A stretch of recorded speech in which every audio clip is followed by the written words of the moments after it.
Friends, मार्गशीर्ष मास के बृहस्पतिवार की कथा इस प्रकार से है। उसके पूर्व माता श्री हरिप्रिया के श्री चरण में नमन करेंगे। महामाये जगन्माते शंख चक्र गदा हस्ते कमलासने सुरपूजिते श्री लक्ष्मी देव्ये नमोस्तुते। श्री लक्ष्मी माते नमोस्तुते। महालक्ष्मी नमस्तुभ्यं नमस्तुभ्यं सुरेश्वरी हरिप्रिये नमस्तुभ्यं नमस्तुभ्यं दयानिधे। अत बृहस्पतिवार की श्री लक्ष्मी व्रत की कहानी। सुनिए सुनिए भावुक भक्तजनों, सुनिए श्री लक्ष्मी व्रत की कहानी, गुरुवार की बृहस्पतिवार की कहानी। यह कहानी श्रवण करके क्या लाभ होता है? दुख दारिद्र नष्ट हो जाता है, श्री लक्ष्मी कृपा प्राप्त होती है, धन दौलत प्राप्त होती है, संतति दीर्घायु होती है और मन की मुराद पूर्ण होती है। श्री लक्ष्मी विविध रूपिणी है। लक्ष्मी के अनेक नाम हैं। कैलाश में रहने वाली पार्वती, क्षीराब्दी की सिंधु कन्या, स्वर्ग की श्री महालक्ष्मी, भूलोक में रहने वाली लक्ष्मी, ब्रह्मलोक की सावित्री, गोलोक की राधिका, वृंदावन में रहने वाली रासेश्वरी, चंदनवन की चंदा, चंपकवन की विरजा, पदवन की पद्मावती, मालतीवन की मालती, कुंदवन की कुंदती, केतकीवन की सुशीला, कदम्बन की कदममाला, राजगृह में रहने वाली राजलक्ष्मी और घर घर की गृह लक्ष्मी। ऐसे वेद रूप से नाम से लक्ष्मी देवी मशहूर हैं। ऐसी श्री महालक्ष्मी देवी की यह कहानी है। द्वापर युग की सौराष्ट्र देश की। वहाँ भद्रश्रवा नाम का एक राजा राज्य करता था। वह पराक्रमी था। 4 वेद, 6 शास्त्र, 18 पुराण इनका ज्ञान उन्हें प्राप्त था। उसके रानी का नाम था सूरज चंद्रिका। वह लावणमयी, सुलक्षणी और प्रतिवता थी।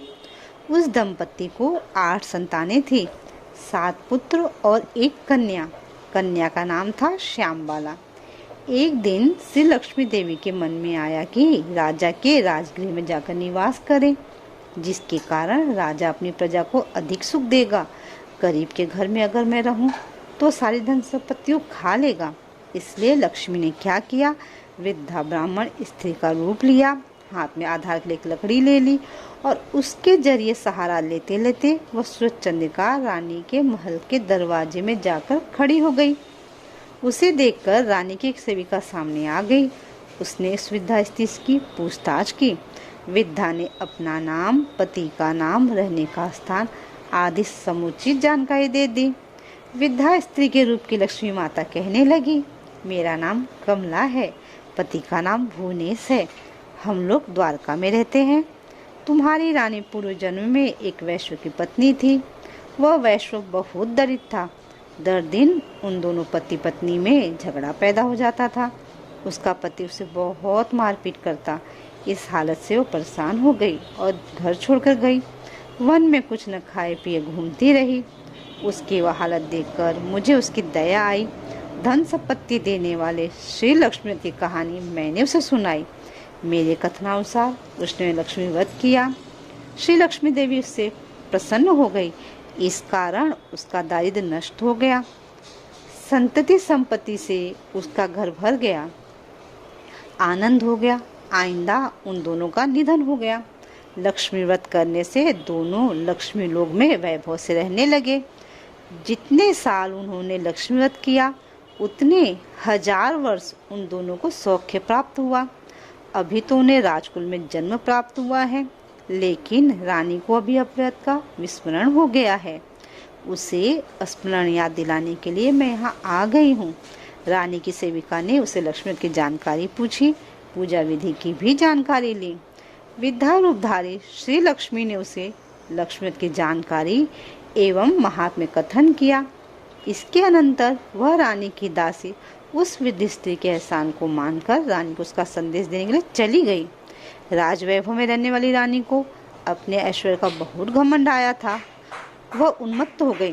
वृद्धा का संदेश सुनकर यकायक गुस्से में आ गई और वृद्धा ब्राह्मण स्त्री को अपमानित किया, उसके साथ डंडेली भी की। लेकिन वह वृद्धा स्त्री साक्षात लक्ष्मी थी। यह बात रानी को मालूम नहीं थी।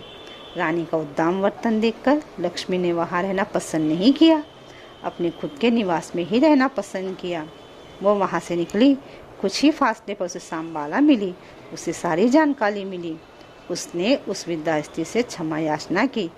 तब लक्ष्मी को उसकी दया आई। उसने सांबाला को लक्ष्मीवत की जानकारी दी। वह दिन मार्गशीर्ष मास का प्रथम बृहस्पतिवार का था। सांबाला ने भाव भक्ति से लक्ष्मीवत का पालन किया। इसकी फल प्राप्ति यह हुई कि सिद्धेश्वर नामक राजा के मालाधर नामक पुत्र के साथ उसका विवाह संपन्न हुआ। उसे बड़ा वैभव प्राप्त हुआ। वह अपने पति के साथ राजवैभव में रहने लगी। इधर लक्ष्मी को पायमान होने के कारण राजा भद्रश्रवा और रानी सूरजचंद्रिका इनके राज्य का अस्त हुआ। वैभव ऐश्वर्य का लोप हुआ और इनकी दशा बड़ी शोचनीय हो गई। एक दिन सूरजचंद्रिका अपने पति से बोली, अपनी बेटी का पति राजा है, बड़ा अमीर है, उनके पास जाओ, अपनी हालत का बयान करो, उसको दया आएगी और कुछ धन संपत्ति जरूर देगा। भद्रश्रवा सांबाला के पति के राज में गया। एक तालाब किनारे विश्राम लेने के लिए बैठ गया। इतने में ही सांबाला की कुछ दासियां जलकुंभ लेकर जल भरने के लिए वहां आई। राधा भद्रश्रवा को उन्होंने देखा। उन दासियों ने उनके नाम गाम के बारे में पूछताछ की। उन्होंने सब कुछ उन्हें बतलाया। वह अपनी रानी सांबाला का ही पिता है। यह बात समझने पर सभी दासियां दौड़ते दौड़ते सांबाला के पास आई, सारी जानकारी उसे बताई। सांबाला ने अपने पिताजी को बड़े ठाट बात कर अपने प्रसाद में लाया, उसका अभवत किया, पिताजी को मिष्टान भोजन खिलाया, उसका आदर सत्कार किया। वह जब वापस जाने को निकले तब उसने हांडा भर धन भेंट के रूप में दे दिया। भद्रश्रवा अपने घर पहुंच गया। सूरजचंद्रिका को आनंद हुआ। उसने भेंट हांडा खोला तो अंदर क्या था? हांडे में धन नहीं था, हांडे में कोयला भरा हुआ था। लक्ष्मी की और कृपा से चमत्कार हो गया था। अब कुछ दिन बीत गए। सूरजचंद्रिका अपने लड़की के घर गई। वह दिन था मार्गशीर्ष मास का अंतिम बृहस्पतिवार का। सांबाला ने लक्ष्मीवत किया था। अपने माताजी से ही वह व्रत करवाया। सूरजचंद्रिका अपने घर वापस आ गई। उसने लक्ष्मीवत किया था, इसलिए उसे गतकाल का वैभव फिर से प्राप्त हुआ, राजेश्वर फिर प्राप्त हुआ। कुछ दिन बाद सांबाला मायके में आ गई, लेकिन अपने खुद के पिताजी को कोयले दिए, अपने कुछ भी नहीं दिया। यह गुस्सा सूरजचंद्रिका के मन में था, इसलिए सांबाला की वहाँ किसी ने पूछताछ भी नहीं की। उसका वहाँ अनादर किया गया। लेकिन सांबाला अपने माताजी पर क्रोधित नहीं हुई। वह वहाँ से निकली। निकलते समय उसने वहाँ से कुछ नमक लिया था। निवास पहुँचने पर सांबाला के पतिदेव ने पूछा, मायके से क्या क्या लाई हो? तब वह बोली, राज्य का तथ्यानुसार लेके आई हूँ। पतिदेव बोले, इसका मतलब?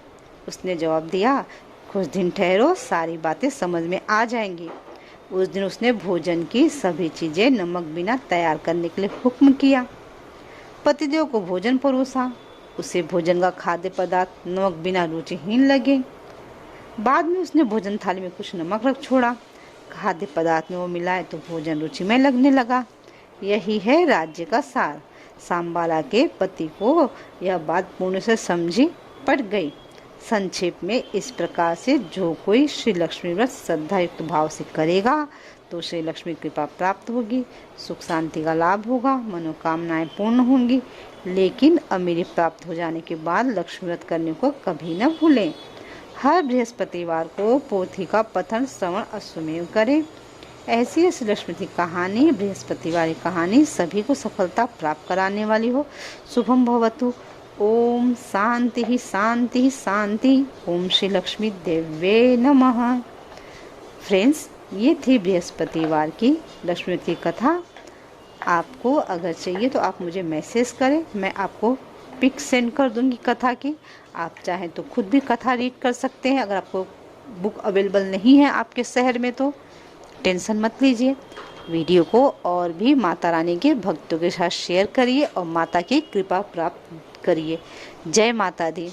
हर हर महादेव।